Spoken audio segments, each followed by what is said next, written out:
Come on, Martin. Come on, Martin. Oh, I'm all up there. Don't you worry, Antje. I'm all up there after last night's great mastermind you facilitated. Well done. Thank you. It was great. I've learned something about that. I've really learned the power of team, because I flogged you and Lisa. Okay, I sold you afterwards, because it's a team, Martin, and everyone should do that. When we start building our masterminds, at least one of us should attend the mastermind, because what I did, you know, I mean, the people came back and said, awesome, great, fantastic, you know, send me the link. Manju, the Indian lady, she signed up for the free. Okay. And and then I said, well, you know, Martin and Lisa already, you know, okay. And that is powerful. That is so powerful, because Awesome. they've seen the two sharing, being comfortable, being you, you know. I said, well, that's the team. You want to be in, you know them already. And they're like, wow, yes, you know. And that is such an awesome way of building a relationship, and such a convincer at the end of the day, you know. I love it. And to the one that couldn't make it in Canada, you know, I said, well, watch the replay, okay, and then you get a feel for who we are. So that was very powerful. So Corey, when you start your masterminds, post it, tag or whatever, and let's make an effort to be there for each other, because that is for me the leverage of the system and the teamwork, because it really worked. Yeah. I'd actually like to talk about that, unless anybody specifically wants to work on the lesson 12, the hot team that Antje and I've been talking about. Is Tony joining us? Do you know, Martin? Tony said he was. I don't know where he is. I'll just flick him a message and see if he's going to join us. Bear with me whilst I multitask. That could be scary. So anyway, it's good to see you, Corey. Yeah, good to see you too. Yeah. Did you find your keys, Corey? No, I did not find my keys. I've not done anything. Do you know how many? It was funny. You know, the only reason I even put that up is because I thought one of my friends had a metal detector, and my youngest son was like super excited to go metal detecting to go find them. Yeah. And then he didn't have one. He hired them because he went prospecting not long ago, and he's the kind of guy who just goes buy shit to go do stuff. So I assumed that he'd bought a metal detector. Right. And then my son got all excited. So I'm like, has anyone got a metal detector? Purely just because I'd prefer to just go spend $250 to get a new key than spend 10 hours combing a beach looking for my key. I've got a spare key. But it was more about the adventure that he wanted to have looking for it. So I trust the car was far enough away from the incoming tide. I wasn't on the beach at all with the car. Oh, that's all right. Because that was my first thought was, oh my God, where's the tide? No, I really don't want to just buy another car on the beach.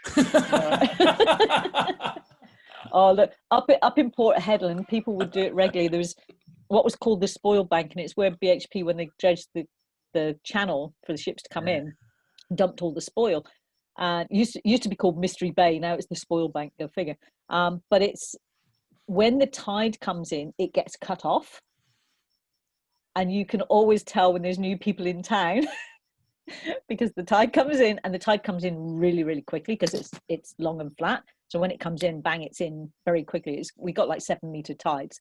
Yeah. So these people, and you can tell straight away who are the newbies because there's always somebody stuck on that when the tide's coming in. Honestly, the recovery guys do an amazing trade. I've seen guys in Broome that were they were out fishing. They'd walked out and they were fishing, and the tide was coming in, and I ended up running out and grabbing a little kid and running back to the beach, and then the other kid and dad floated on the esky.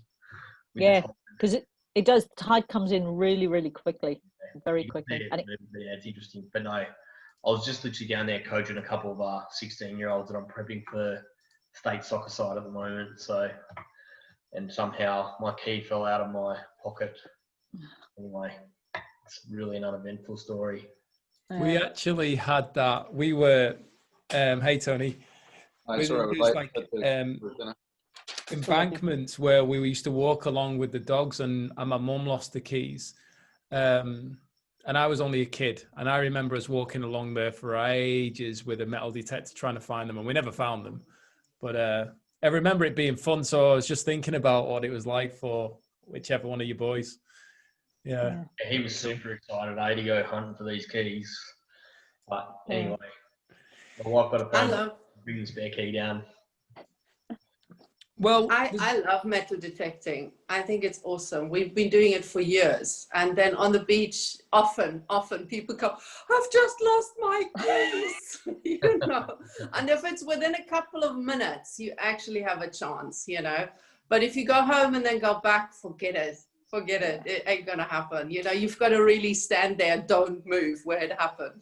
But I think it's a great hobby. I love it. It's fantastic. Unfortunately here, where there's so much treasure, you're not allowed to do this. Absolutely not. Not even in your garden, not even in your backyard. It's totally illegal here. And you can find Viking stuff here left, right, and center actually. So that's a pity. But if you go across to Denmark, which is 40 kilometers, then you can go. So that's cool. Yeah, sweet. Wow. Didn't know that. We've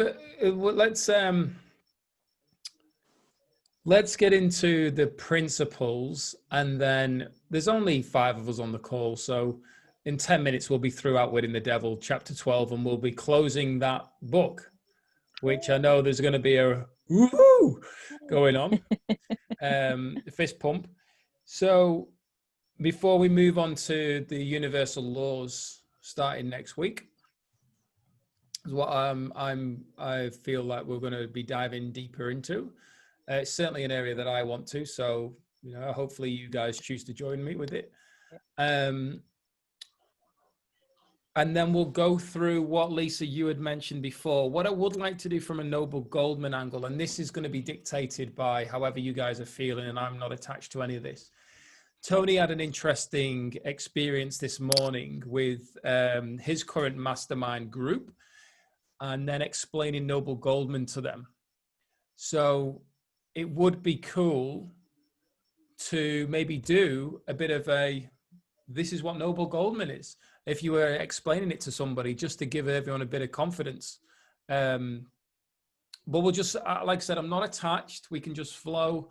I'm not limited on time, but I don't want to be any longer than really an hour and 15 based on where we're at right now. So we'll get into the principles. Let me bring them up. And in regards to numbers, Corey, number 1, Lisa, number 2, Antje, number 3, Tony, number 4, and I'll go number 5. Is anyone surprised?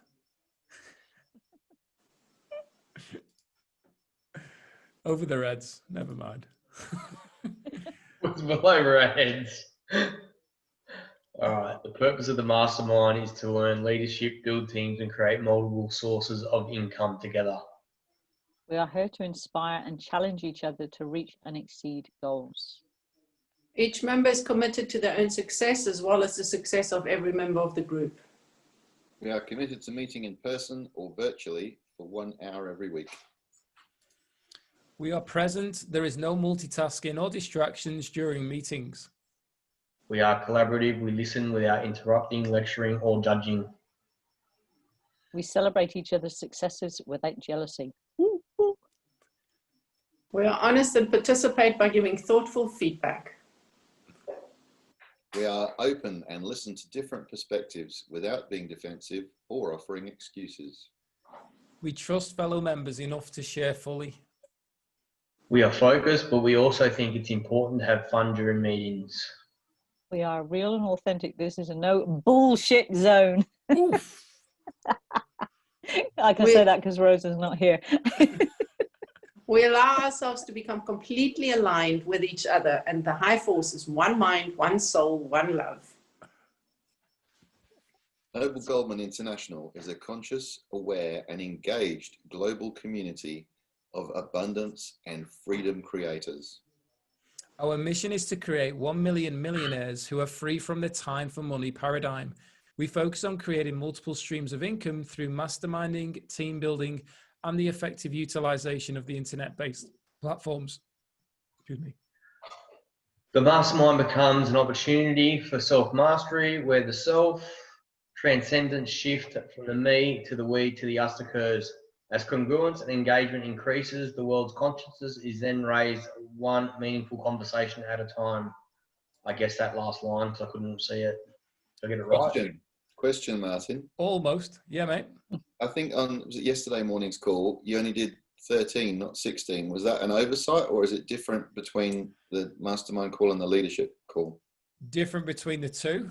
So one of the things that I did was I separated the mission statement and put it into, I haven't shown it yet, but I'm putting it into the actual Noble Goldman section that I would show later on. So one of the things that I'm going to be doing with the public mastermind to do is the last 5 minutes, I'm just going to show them the abundance game and the importance of the tools and the affirmations, and just share a part of the, I may or may not share the mission statement. But what I did with the Noble Goldman principles was, in the public one, the first one's changed. So when it says about masterminding to create teams to earn income or something like that, I changed it to create wealth in all areas of our lives for the public one. So it doesn't put anybody off who's like, money, or I'm not interested in money. So, you know, I mean, really, it would resonate, in my opinion, more with Corey, with what I've created. Because Corey, when he started, was like, I'm not interested in the money. So I get rid of that barrier right at the beginning. You can give it to me, Corey. Pardon? Corey, the money to me, it's fine. It's not even that I'm not interested in money, really. It's just that I have enough to service my lifestyle. It's not a driver. Yeah. I don't use it as a driver to make decisions around how I'm going to live my life. Yeah. Basically, and if it had been a thing that kept getting pushed, Martin knows that it would have been something that extracted me from this conversation, probably. Yeah. So yeah, it's not that I don't appreciate money. Like I've spent plenty of time chasing it. It's just not one of my. I still have plenty of it, but I just don't spend my time necessarily seeking that as my first port of call. Yeah. And that was something that. You know, we actually spoke on this, and we'll get to the principle, the in the devil in the moment. This is something that I mentioned on the previous call. My mum's part of an online community that I'm in, and the majority, they're a mixed age from early 20s right the way into 70s. But the people who present, a lot of those people swear a lot, and some of them are like, I don't care. This is me being authentic, which I get. This is their authentic self.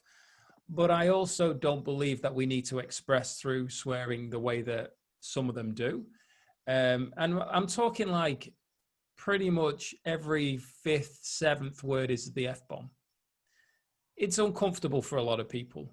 There's a time and a place, and when you're presenting to an audience, and one of the things that I've always said is, it's even though your team might be there, it's their team and other people's teams and so on, and they're coming from their side and their culture. So it's, if you're given the gift of being able to present, maybe just take a step back and be aware of it. So, but so my mum can't stand it. And the sad thing is my mum misses out on a lot of the value because of that. But at the same time, it's where we're individually we're at. So, okay, well, let's keep our numbers and go with our 2 minutes worth of chapter 12. Oh, 2 minutes worth of chapter 12. I'm not sure I even have 2 minutes. Will you share what you've got in you, mate?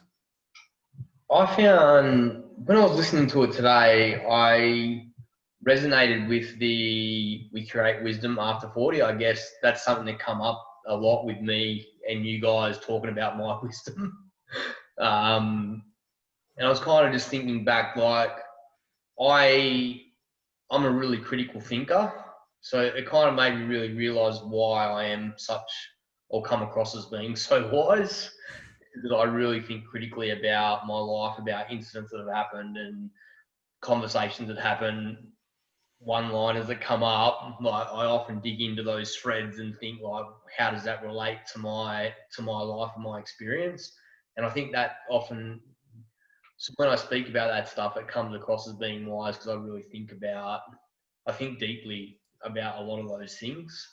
So that was really powerful, and just the fact that nature will just keep going, right? Regardless of what we want to do. You know, if I want to stop and watch Netflix or watch YouTube at home, the world's going to keep moving along, right? You know, there's potential for missed opportunity, but there's also potential for gained opportunity by slowing down and stopping. You know, like I was talking to a dad today,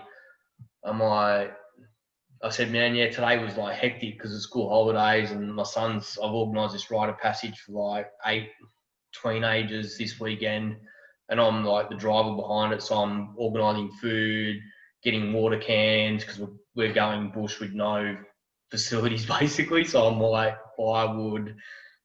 And normally on a Thursday, I would take Thursdays off. Like I would go to the beach for a few hours, I would go for a walk in the bush, I would sit and watch YouTube for a few hours if that's what tickled my fancy. There's a few car shows I like to watch. But Thursdays, and I was talking to a dad about it this afternoon when I was picking up my son. He's like, I could never create that kind of space for myself. I'm like, what do you mean, man? Like, you can't, like, he has no time for himself at all. But for me to be able to function, I need swaths of downtime. And when I don't get it, my mental health deteriorates fairly quickly, and it has done. Like I was talking to Martin earlier about, I'm having a bit of a tough time at the moment, but we can go into that later in this space.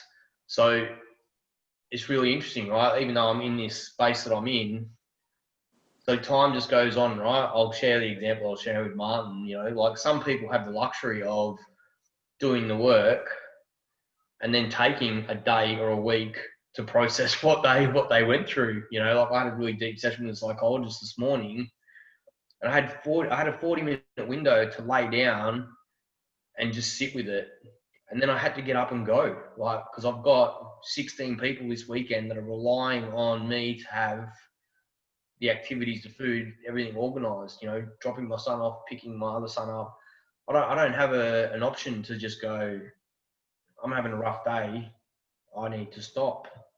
You know, time keeps moving, and when there's so many timelines running in my life that you really need to be present and aware you can't just go to your 5D self and go, I need to sit with my inner child right now and not do anything with the rest of the world.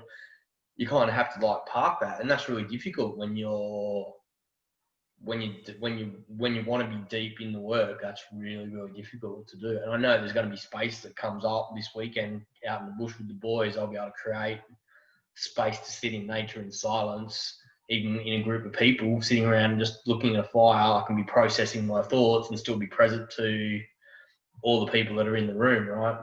So I guess that's the real takeaway for me, right? Time keeps moving and there's multiple timelines. There's nature, there's family, there's work, there's psychological, you know, physiological. All these things just keep moving, you know. Our bodies deteriorate. How are we feeding it? What are we doing here and now to be servicing all of those things? So I guess I don't like to just go, this is what I got from the book. I really like to bring it back to my life. And that's kind of so much me having nothing to say about it. Do you know what, mate? I was literally like, this is gold. But the way you started at the beginning with, I don't know if I can fill 2 minutes. You'll be fine. So anyway, that's me. Thanks for sharing, mate. Well, thanks for that, Corey. You can have my time because hands up, I haven't listened to it this time. This week has just been so beautifully, crazy action oriented that it just hasn't happened. And I haven't even listened to the recordings of yesterday, and that is a first. That is absolutely a first. This week is just the rocket is leaving, or it was Auntie and I are on the silver bullet train, and it's doors are closing, so get on quick. And it's just been, yeah, this is I've just had to park this and say, you know what, it's okay. I'll pick value up from you guys. So yeah, next. Okay, that would be me. I think what stands out for me is the environment, and the nature doesn't like a vacuum, because now the environment, I'm obviously changing my environment. I mean, Noble Goldman is a huge change in environment, you know, that I'm training, and I'm moving away from the Mind Valley crowd, which I'm kind of outgrowing, into a more how can I say, into a more mature kind of environment. And then that change opens a gap, you know, because now it's that space between the old, which is familiar, and the new, that is exciting and new, you know. And that gap, it is so crucial to fill that straight away, you know. Because when you have that gap and you idle and you stop, then what comes up? The old comes up, because it's a familiar, and then you hesitate, you know. And when I first listened to chapter 12, it was about the concernment and the hesitation and the speed. But you know what? The universe likes speed. And I get that now. Okay.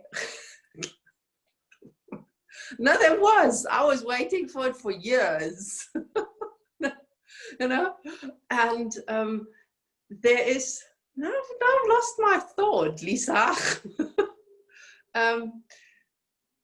What was I saying? Success loves speed. The universe loves speed. Exactly, it loves speed. Okay, so you have to grab the opportunities. Somebody, I only get this now because it's happening really, really, really fast. And many years ago, maybe 20 years ago, you know, my spiritual mentor, she was always talking about there's a window of opportunity open in the universe. The gateways, the energy is aligned for a moment of time, you know. You have that flash of inspiration, and then you have maybe a day or two, maybe a week, maybe sometimes only 5 minutes, you know, sometimes only a second to act on it. And listening to chapter 12 again is that nature doesn't have a vacuum, doesn't like a vacuum. It's got to be filled. So in that gap, when you have the choice, you know, from the old to the new, you've got to act. You've got to step into action, you know. That is so apparent to me here in the last 3 months, because I only joined Noble Goldman in July. Actually, I thought it was June, but it was beginning of July. And if I look back, geez, that was a fast ride, seriously, you know. But on some level, personally, I was prepared for it. You know, that's why I can run with the punches and take the opportunities. And also the hesitation and the I don't know what was exactly the wording. It's about concernment or make decisions quickly. There's a way where you can check with your intuition. Does it feel right? Doesn't it feel right? And that is all the concernment that you need. Okay, not overthinking. Because overthinking leads into drifting, and you reason yourself out of good opportunities. So that was also actually quite confirming for where I'm at the moment. Because I mean, when the train starts rolling, you know, you check your ticket. Am I on the right train? You know, kind of thing. That happened once to me. There was a youngster sitting in a plane. I said, "Are you also going to Frankfurt?" And I looked at him. Frankfurt? No. Yes, he almost fell backwards. He almost got a heart attack. He thought he was in the wrong plane. But anyway, so action and speed is important. That you know who you are, you have your definite of purpose, and then you roll with the punches. Because if you're in that gap, like I said, between the old and the new, and you don't fill it with your purpose and your mission and your vision, you know, you'll fall back to the solidified not solidified. Yeah, solidified hypnotic trance that's been running your life. And I think this is actually how you can make lasting change fairly quickly. Yeah, and I guess that's it now. Oh, there was definitely 2 minutes. Yeah, that was all right. That was great. Thank you, Antje. I actually remember being in Italy with my mum and was getting on a train, and we had no idea which way we were going. I'm wondering if we were on the right train. Yeah, all good, Corey. I've seen a bit. Tony? Yes. So Oh, you're back. I'm I didn't even back. see you go. How did I not even see you go? That was quick. What the hell? Okay. So try and pick a couple of different things to what was discussed yesterday on the call. Well, expanding slightly on something I talked about yesterday was about your choice of associates, people that you hang out with. But he made a big point in this about the most important of those being your wife, husband, partner. Choosing them with great care. And I was just reflecting on this before and thinking, you do choose them with great care at the time. And I'm speaking now as a person who's on his third wife, the last one. Better be, she says in the background. You have sort of chapters in your life, and you are at a certain point in your consciousness, your awakening, and that choice at that time, with whether it's your partner or the people that you choose to hang around with, are right for that time for you at that stage of your development. But then as you move on and things change and you grow, and I certainly feel that was the case with my first marriage, was that we grew apart. I got married too young, and I didn't know who I was, let alone how I was supposed to make this thing fit. And that's okay, because the great thing about that is I have two wonderful children now adult children now with their own children from that marriage. So that was fine. And the second one was definitely right for me, because my second wife became a really solid business partner for me, and we achieved phenomenal things together. But then again, it came to that point where the timing was not right anymore, and she wanted to go back to England, and I wasn't going to leave my children here in Australia. So things happen for a reason, and it's the same with the friends, the people that you hang out with. That they may be right for a certain time. And I spoke yesterday on the call about the fact that I'd had to let a 20-year friendship go, because I realized that this person who I'd been good friends with and I'd always seen as a kind of likable rogue, I suddenly realized that actually it was a lot worse than that their values were completely in conflict with mine. And I was looking at the potential of the person and what I believed that they had the capacity to become, but they just weren't getting there. And I couldn't hang on any longer waiting for that person. When I saw them have a major life-changing event, I thought, that's it. This is going to snap them back into, being the person I know they can be.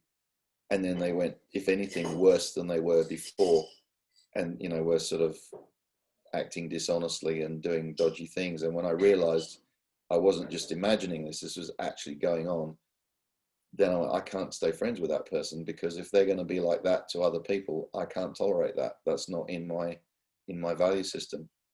So I think Napoleon Hill makes a really good point in here about being careful to choose the right people, but also recognizing that as you move on and you grow and things change, perhaps the crowd that you hang out with also needs to change. But obviously it's very helpful if you can pick the right life partner to be with. I've got some friends that have been married for, 38 years or something, and you think, well, my parents were married for 70 years. And that really enables you to get through thick and thin together. And it's a shame, it's sad that I didn't choose the right person for me long term, but I chose the right person for me at the time. And nobody goes into a marriage thinking, oh, I'm just going to do this for a few years and then it'll fail and I'll stuff it up. You know, you go in thinking you're going to make this work, and you don't expect that to be the outcome. But definitely, if you can get that right in the first place, you can probably save yourself a lot of pain. But I would say, on the other hand, that pain or those experiences are what shape you as well. So things happen for a reason, and there's always a learning curve that comes out of it. There you go. That's got to be 2 minutes. Just summarize the whole lifetime in 2 minutes.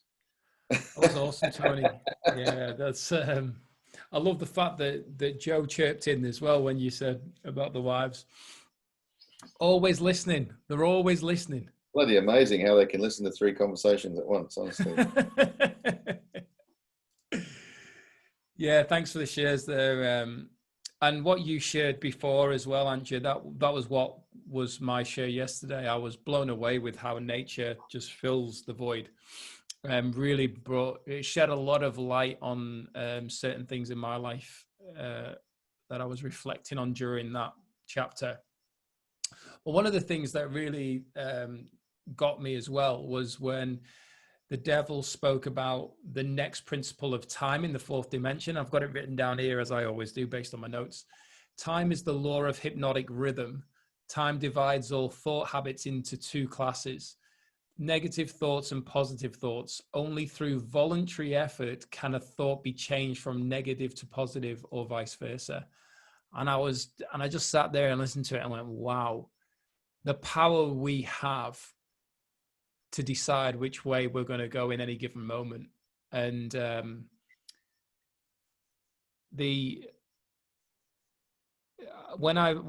that I'm far more aware of things going on in my life and in my day, that when I find myself thinking what I would class as a negative thought, the ability I have to shift it and or even sit with it and ask, why am I going through this right now? So I know with what you were talking about before, Corey, the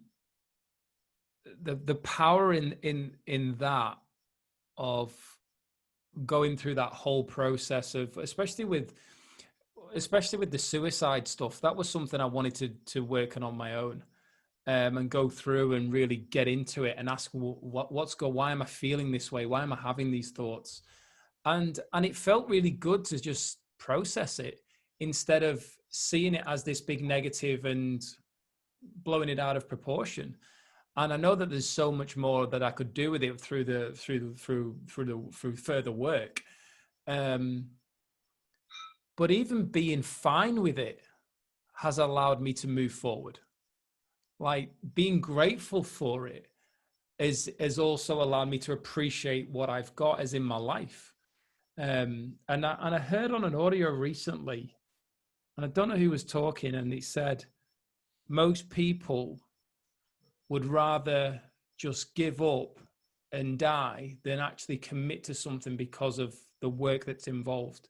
It's easy to say, oh, forget it, because their thought process is, if I was to die or pass, however they want to look at it, but the wording he used was die. If I was to die, I wouldn't have to worry anymore. There'd be nothing to think about. And none of us know what's coming afterwards. I mean, let's face it, none of us know. We just have this, whatever our beliefs are.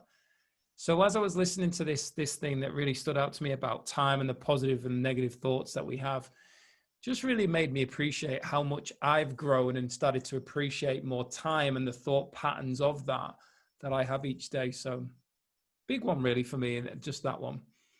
And I was hoping to listen to it again whilst I was at the gym today, but for some reason my iPod thing had run out of battery, so I wasn't supposed to listen to it. I was just supposed to be with my own thoughts.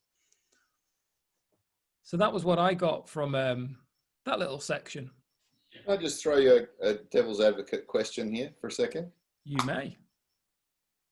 I was thinking about this. There were times in my life, particularly when I started my backpackers business in the late 1996 onwards, I worked my absolute butt off. There was a period there where I was working just an insane amount of hours just trying to establish a small business. You know, I would grab sleep literally when I could get it, because I was on duty pretty much all the time.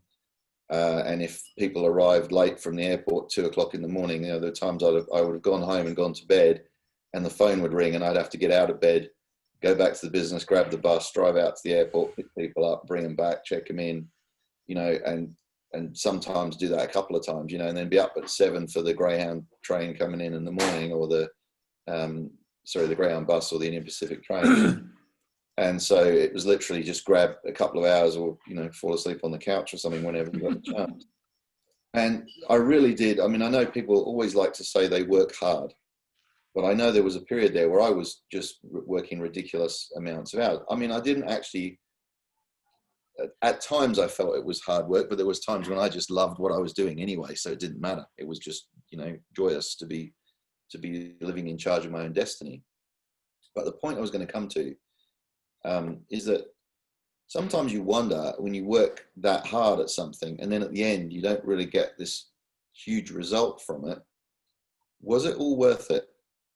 Did you, are we actually right to think that we should work really hard, that we should not drift? Or have the drifters actually got it right? I'm just posing this question because I'll give the example of someone in the kitchen. There's ex-partner who was, just cruising through life, and still is to this day. Lovely, absolutely lovely person, but life revolves around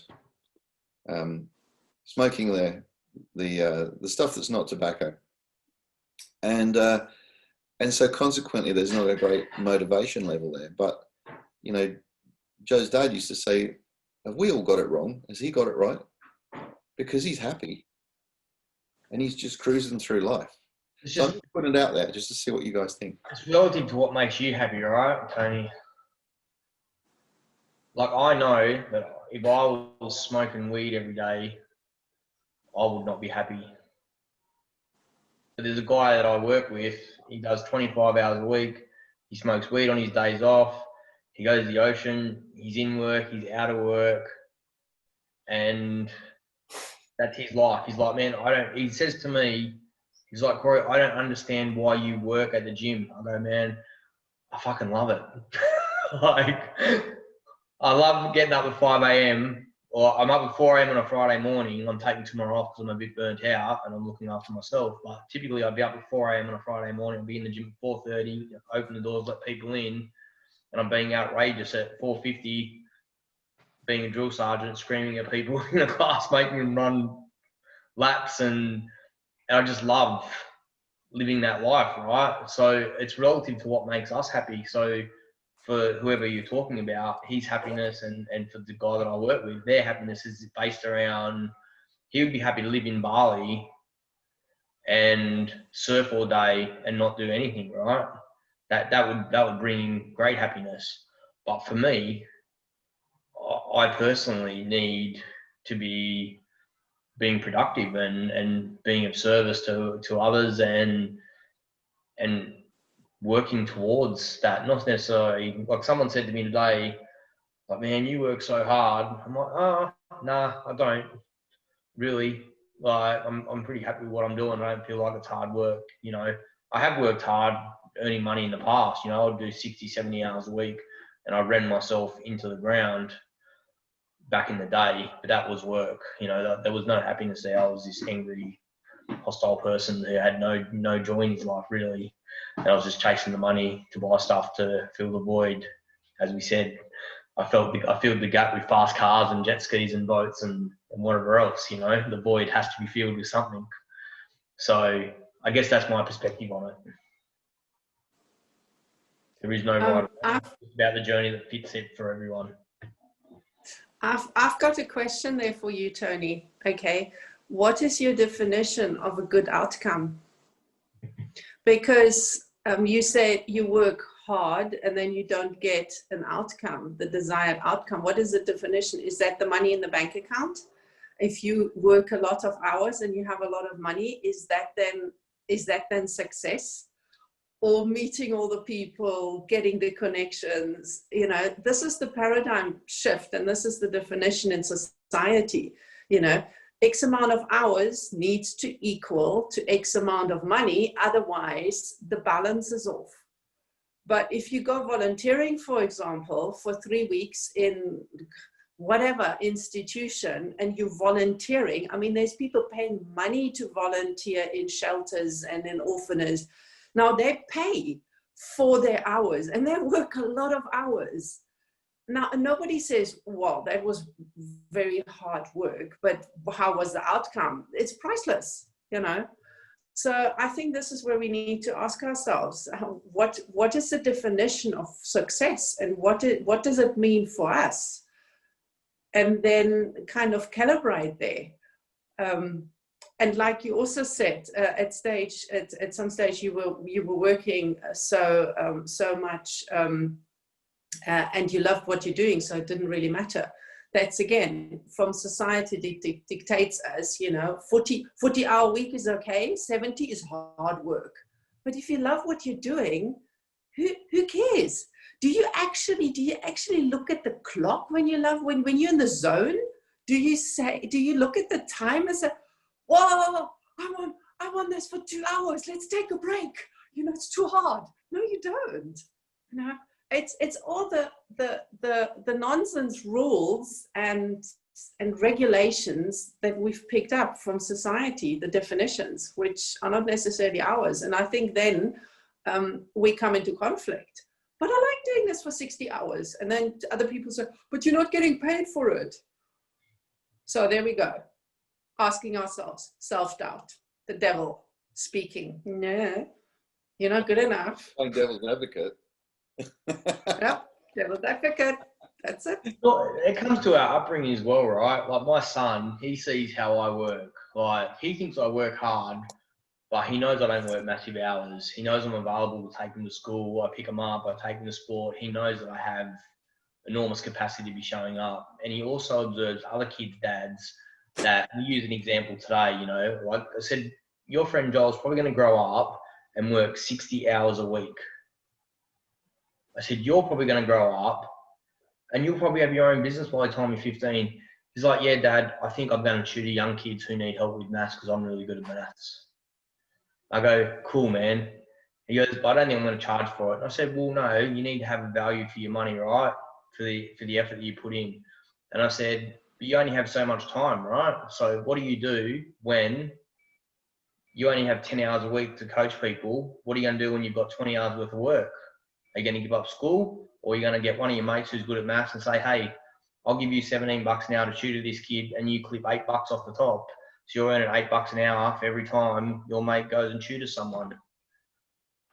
Like that's the difference between my son and my friend's son. Even though my friend owns a business, he works too much, basically. He's never at home. He never picks his kids up from school. He's not at sport. He's at work because that's where he has to be.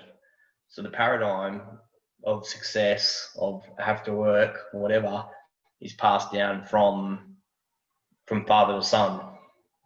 Not only work, I mean, there's when kids become boys, there's a book written, When Kids Become Boys. A psychologist tracked 4-year-olds in preschool, and the boys had all the full spectrum of the girls and probably more, from the tantrums to the laughter, to the giggling, to the screaming, to the full spectrum, right?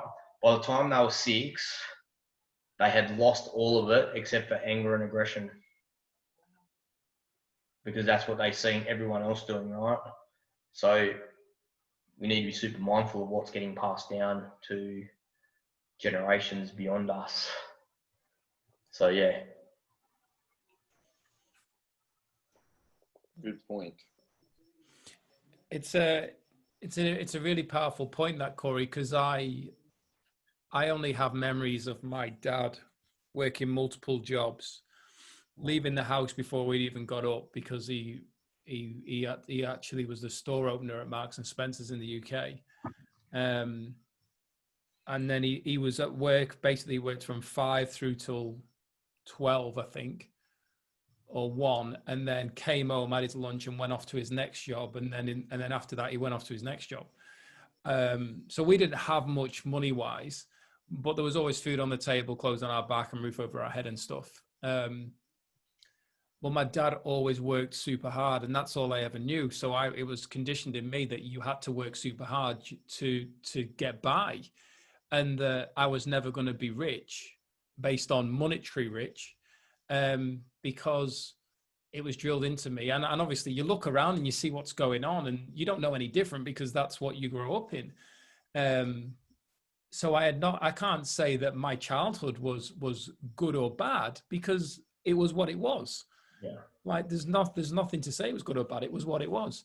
But what my dad did instill in me was, if you want something, you work hard for it, and you commit to it and you do it. But where I feel he was lacking was, he was doing a job he didn't want to do. He was just doing it because it was safe, and therefore he was never happy. All of his jobs, the only one job he actually enjoyed was working for his mate making gates, and he thoroughly enjoyed that. And it was just a bit of money on the side. I mean, I was 12, so my dad was probably, I don't know, I'm not even going to do well, my dad's 66 and I'm 39. So what, 27 when he had me. So 39. At my age, my dad was walking around the local town with his 2 sons delivering papers, like just to get a bit of extra money that would put fuel in the car. So he wasn't shy to all of that, but at the same time, I only became aware of the cycle I was living when I got introduced to network marketing, because that was the first time I was ever able to see past what my parents had been living. I was listening to Jim Rohn and Zig Ziglar and Les Brown and Oprah Winfrey, and all of a sudden, this new world was just appearing. But I always knew, even as a child, even at 14, I can remember working on a boating lake, and I knew there was something different. I didn't know what it was, but I just knew there was something different. And it's only as where I'm at right now that I've seen. And even my mum still says to this day, I cannot believe who you are, who you've become, what you do. There's no way I would have ever thought you would have done that, because I've just broken the cycle. Generational change, brother. I was just going to add that, we do listen to what our parents tell us, and very often in adult life, the voices in our head is sayings or expressions we remember from our parents, or those little sayings, those little bits of advice as to how your code of conduct, how you should live your life. But more than that, we actually take on board what we observe them doing, and we follow that role model subconsciously in many cases. So you do find yourself repeating the things that your parents did. And I know I used to watch my parents, I used to work with them when they had hotels, and the staff would go in and clean the kitchen, for example, and then they'd finish their shift and go home. My parents would go in and clean it again properly after they left. It was, nothing was ever left to chance. It was, we're going to do a proper job of this. As my dad's great saying, if a job's worth doing, it's worth doing well. So you pick up on that. It does just flow through into your thinking. You've got to be so careful about those lodged paradigms as well, because one of the things, my mother was always very generous in the catering side with portions and so on, and always went overboard on making sure the place was really beautifully decorated and that the standards were kept up. And whereas they had other friends that were in hotels who didn't care, like my mum used to say, you could see the pattern in the plate through the ham,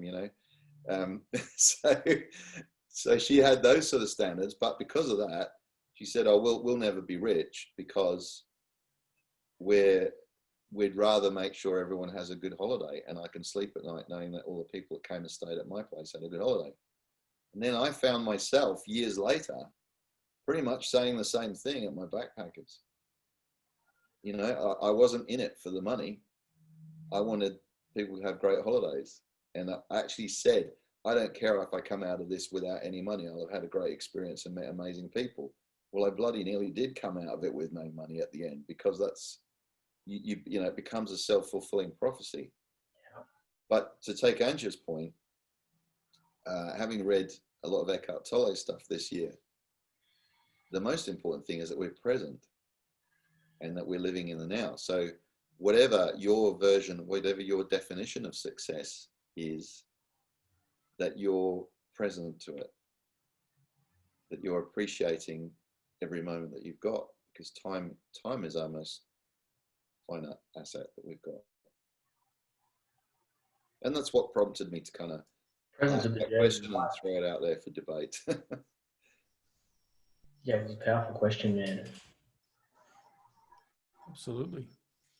So with obviously going over that stuff and the way the conversation's gone, I know, Lisa, you wanted to cover something, and Corey, if you feel this is the time where you really want to just share with where you're at, mate, and if you feel like you need anything, then please feel free. The call's totally open. So cool. Did you want to share, Lisa? You've been a bit quiet tonight. Yeah, it shouldn't take very long. I know not everybody's doing the untraining, but something that Russ has said as part of our project is that we develop a hot team of 4 to 5 people who we can call on for advice, or we can say, hey, look, this is what I've achieved, and they're not going to put us down like, who do you think you are, and that sort of thing. So it's basically people who are in our corner, and it's not something that is necessarily a big commitment, and it's an invitation thing to be on the hot team, and you of course are, you know, liberty to say no, this isn't what I want to do, or at any time say, look, I'm not free to do this, or whatever. But as we were going through the call, Auntie and I both messaged each other at the same time and said Soul Connection team is our hot team. So I want to invite you guys, and it doesn't matter whether you're on the call or not. It doesn't have to be people who are even in NG, but I know that we resonate so much on a different level, that I'm sure Antia also would be very honored if you were happy to do that, to become that team. So it's a bit like a mini mastermind, but it's not necessarily in a group. It could just be one person that we reach out to at a specific time because you've got a certain skill set or whatever. But I'd like to, I can't think of anybody I would rather have in my hot team than you guys, because I feel so totally supported in every angle. I feel like I can be myself. Like if I'm having a shit day, I can jump in and there'll be no judgment, and it would just be support for whatever I need, and not necessarily trying to fix me or anything, just allow me to be, or if I need help to offer that help, whatever that might be. So I'd like to extend the invitation, and I'm sure Antio's cut me out if I'm wrong, but that I'm including this for Auntie. Auntie and I are working very much together on our projects. We have a 12-month commitment to each other to support each other to do this, to reach this project. And I'm sure it'll take much longer than that, but that's where we're at the moment. So I'd like to invite all of you, and you're totally at liberty to say no, but this is creating a next level mastermind for us to support each other. And it doesn't matter whether you're doing this or not.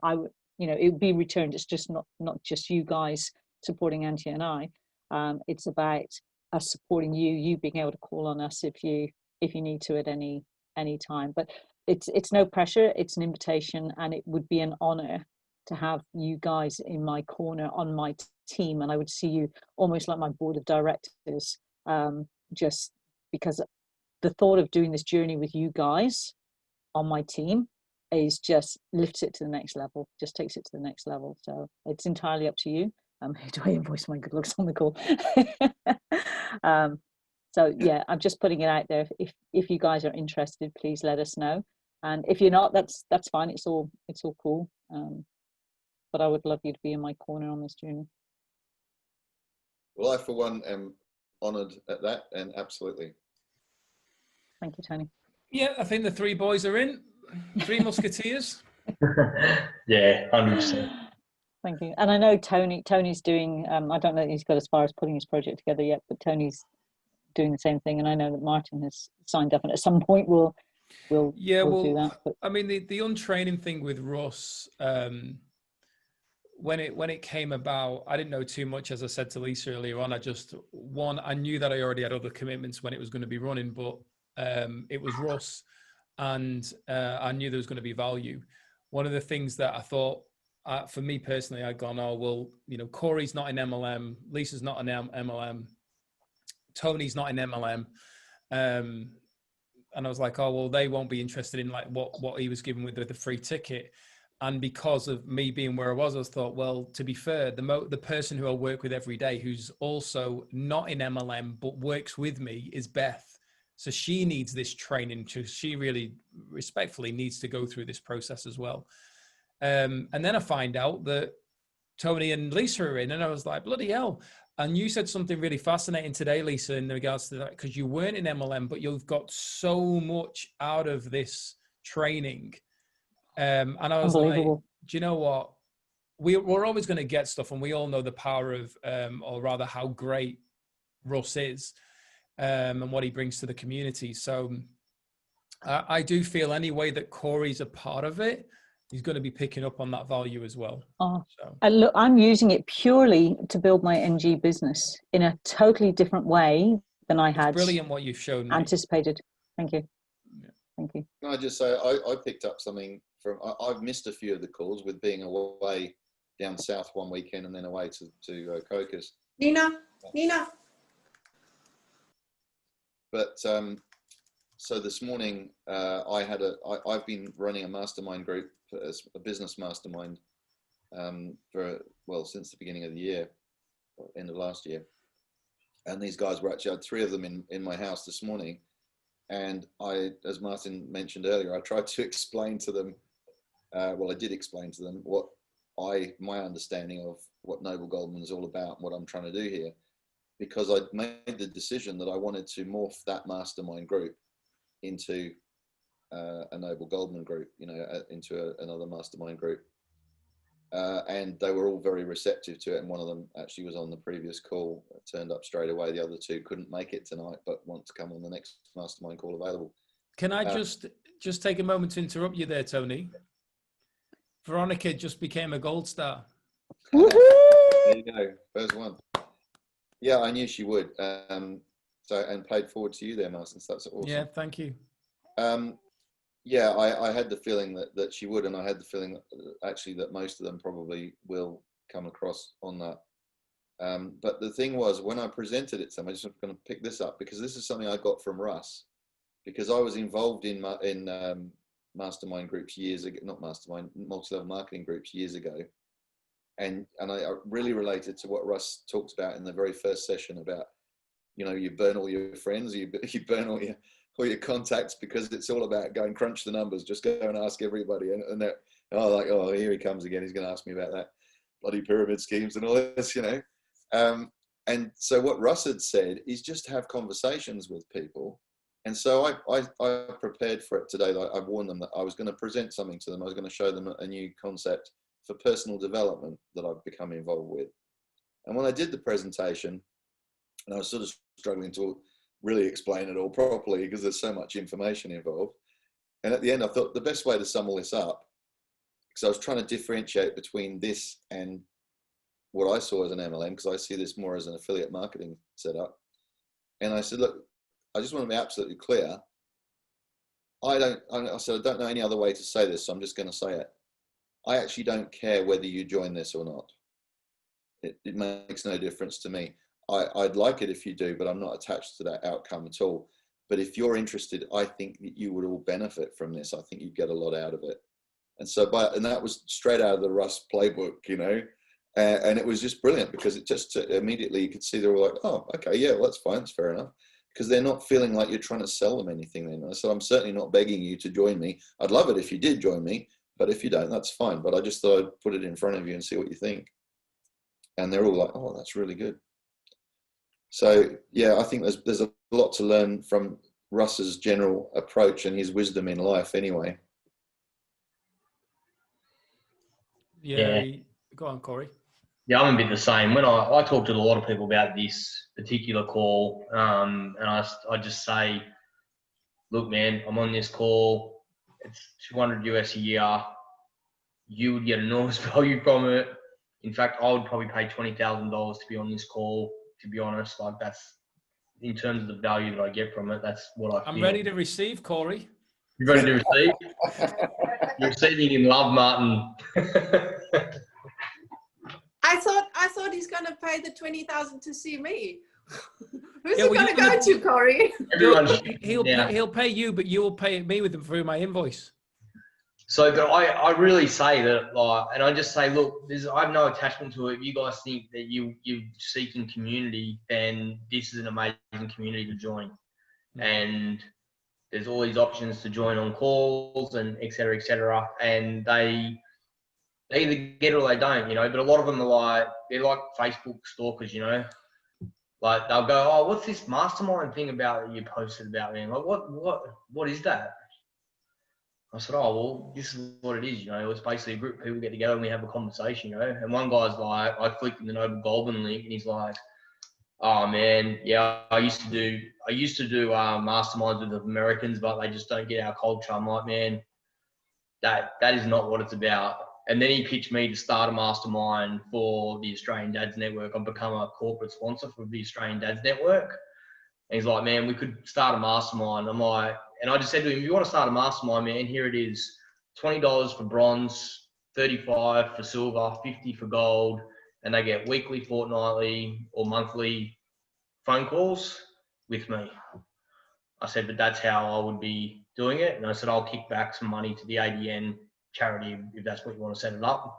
I said, but ultimately, all of those people will need to be they'll need to commit for a period of time, which would cover the cost of joining Noble Goldman, essentially.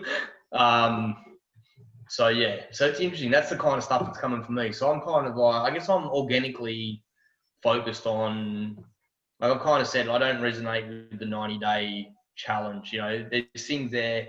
I listened to that call this morning and I got a lot of value out of that call this morning around, I guess at the moment I got a lot of balls in the air.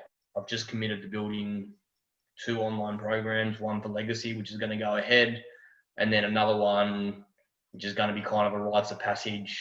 I'm not sure even what that looks like, but a part of it is I'm going to be in a program with people that I didn't particularly resonate with, but I don't know, in my head or in my gut, in my heart, everything kind of lined up. I had a client that's been with me for 3 months and just re-signed for another 3 months, and he paid his invoice, and the cost of doing this program, instead of being $10,000, was the same cost as my invoice.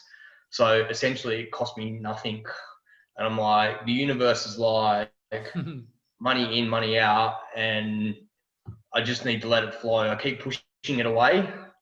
I'm like, this is not for me, this is not for me, but it keeps coming and keeps coming. So I'm just like, you know what am I doing here? I just need to flow. The gap is wanting me to fill in this space. Anyway, is that what I was going to say? I think that's what I was going to say. I feel like I got off topic there, but yeah, I guess that's how I'm pitching Noble Goldman, I guess, is just really organically. I'm just talking about this because that's what's working for me, right? I don't really, all the other stuff doesn't resonate, but the building, I get the importance of building the team, right? If at some point, I get building the team because I'm building these online programs, right? They're going to take me 6 months. Like I'm doing a 6-month container to build this program. And then what would that look like? Creating a duplicate program, maybe of the 13 universal laws, like a mastermind, 13 weeks, 13 universal laws. It's $1,000.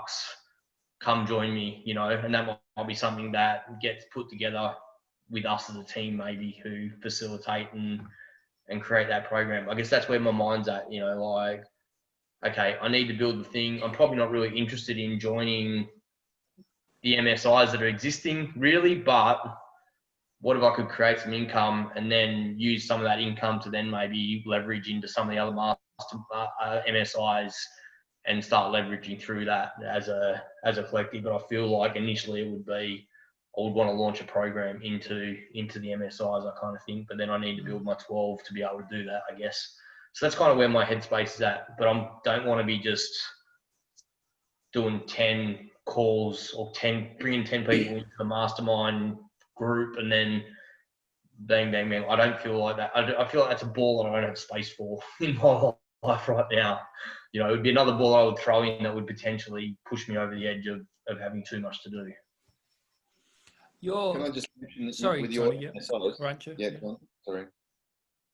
With when I was on Mark's call the other night, I got the impression that that was not a hard and fast rule at the moment. While it's in the growth stage, that you needed to have 12 before you could have it. If you had a good MSI that you brought in, like if you create a rites of passage program or something like that, where it's going to be beneficial to members or parts of the community, there's a good chance that Mark would approve it before you even got your 12 people up. I don't know, I might be speaking out of turn there, but But at the end of the day, I feel like there's an exchange of energy for me. So I feel like it's important to kind of be building that 12 and not just be pulling out of the community. Like I feel like I need to be giving back as well as pulling out. It wouldn't feel good to me to be able to go, hey Mark, I've got this program, I want to flick it in to, you know, yeah, I'm not sure what that looks like, but yeah, I have heard Mark say that. So, but yeah, it's I guess for me, it's about a balance of energy.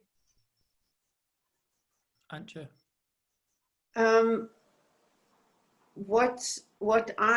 of the biggest shifts through the untraining was defining who you want to have on your team.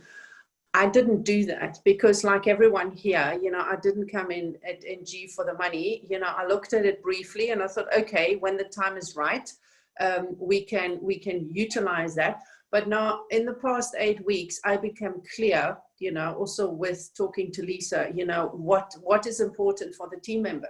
So for the team member, the soul connection is important. You know, there need to be a connection. I need to be wanting to spend time with them. I need to want, how did Lloyd say that? If this conversation is not going to continue the next 12 years, we might as well stop it now. You know, that kind of connection, all right? And once I've become clear about that, it is actually fairly easy for me at the moment to explain Noble Goldman, because I simply say, I'm building a team of soul connections for personal development, because this is where my aim is, you know, so that we can grow together. And then I simply worked it out the other day as well. If you only have one mastermind a week, that costs you $3.70, you know, where on earth do you get that, you know? And so that's the way I describe it. It's my time. It's me time. So basically I'm selling me time, but I'm not even selling it. I'm inviting the people to do an hour and a half for themselves in exchange for a token. You know, very often, I mean, you have admin costs, booking fees or something like that. You know, that is basically what the $200 are. And I don't even go into how to make this a business unless I get asked. I feel good with that approach. It seems to be working. You know, at least I'm getting a lot of free members at the moment. And then let's get them on the calls and then see what happens afterwards, you know. But that is my approach, selling it as me time, because that is what it is for me. I recharge, I get inspired. And I have fun, little bit.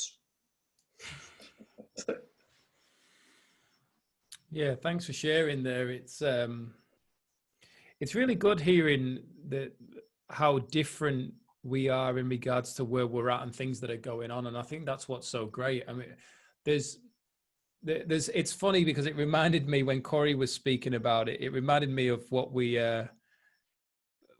used to say when we're in a relationship with someone, and you know, you may think this is pretty shallow, but you know, mates would go, "Oh, do you not get annoyed when other guys are like hitting on your partner?" I'm like, "Of course I don't, because she's gorgeous. So other guys are going to hit on her.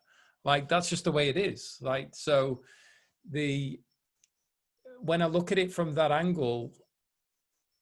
Bringing in people who I believe are of huge value to Noble Goldman, knowing that they're also going to receive huge value. Therefore, they've got other things going on. they're clear on what they're doing, or they're doing something. And as I said to Tony today, my audience is people who value personal growth, network marketers, and coaches, because that's what I do. That's who I am basically every day. And so I'm already speaking that language. So I know when I'm speaking to a coach, the things that I'm expressing is what I see based on my area of coaching, which is very small compared to, you know, in particular, based on what I know, Lisa, Tony, and Corey, you know, and with your subconscious work, Andrew, you know, it's miles away. I'm nowhere near that, but I still have the ability to communicate on a level and understand, especially with regards to what I do. And one of the ladies who I did a spiritual retreat with a few years ago, she said to me, "You're a coach. You don't have to have a qualification, a piece of paper on the wall to be a coach. You are a coach. There's no doubt about it." And that was one of the big shifts for me, because I had led to be believed that I needed a piece of paper. And all of a sudden I'm like, well, if even one of the big things as well for me was I ended up having people coming to me, and it was more parents bringing their children to me who were going through tough times with mental health stuff. And they were saying that they were having such significant shifts. It was far bigger than anything that they'd had with psychologists and psychiatrists and so on. And my thing wasn't to say, well, I'm better than psychologists or psychiatrists. I actually viewed it as they got what they needed, and then they were just ready to move to whatever I was there. But I think the biggest thing was that I wasn't coming from a textbook. I was coming from real life and an actual connection, heart to heart, not head to try and shift them. Right person at the right time, Martin. Absolutely, mate. Yeah. And even I remember one guy contacted me and he said, well, you know, where's your office? How much is it going to cost? And I went, first session's free. My office is down at the beach. And he was like, really? I said, yeah, because we're in nature, and that's where it's healing, and that's where we'll open up. Exactly how I coach, bro. So do you see, like even with what Corey said then, do you see how we were already on that line, on that wavelength?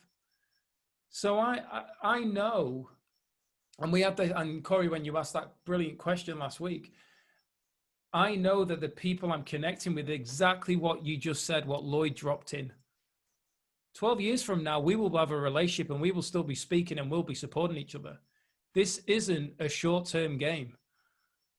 Like I'm in this for the relationship, not the financial outcome in Noble Goldman. I'm in it for the relationship, the bond, the brotherhood, the sisterhood. That's what it means, far more than anything else to me than that. And that's why when we talk about room one, that's why I'm saying, like, this is where I am. I don't go into all this stuff because this stuff is a byproduct of this. And this is where all the value is, to be fair. No. There's no way that what we've created here and what's on the other calls is not a piece of this amount of value, which is building this right here, trust. And that's one of the strongest bonds any of us can have. Yeah. In my opinion. And that's why I love it. I just, I've never, and I'm even with what you said before, Tony, you know, I mean, I wouldn't use the word in, I don't care. I'd use, I have no attachment. But the point was, you instantly made them feel calm and go, guys, I'm here and I believe it's of value to you. If you want it, great. If you don't, great. And that's how I've communicated all the way through about the water. One of the things people always said to me was, I never feel pressured about water units around you. I don't feel like I'm ever being sold. And I'm like, because I have no attachment to it. It's your choice. I know what I know. If you want it, you want it. If you don't, you don't. I'm not bothered. But you can make your own decision. And that's the same with NG. I don't believe if somebody asked me, what's the Masterminds like? I couldn't explain it. I truly could not put it into words. The only way I could say it is, it's like a haircut. I can't explain it. You have to experience it. I mean, it wouldn't work very well for me, but it's that kind of thing. It's an experience. It can't be shared through words. And that's why we're seeing more and more coming on now on them, because they're realizing this is actually a real connection. These are real stuff. These are real people. Well, I'll just add to that. I didn't actually put it as bluntly as that. I did say, I don't care if you join or not, in the sense that I'm not attached to whether you join or not. And I said, but I actually used what you just said before. I am looking at this as at least a 10-year association, that if you come on board, and I'd love it if you did, but I don't mind if it's not for you. But I think you'd get something out of this, you know. That was how I put it to them. So the key point being that I'm not attached to the outcome. I'm not here trying to sell you something. I know the value of this, and if it works for you, that's great. But if you don't see any value in it, well, that's your choice, you know. Yeah.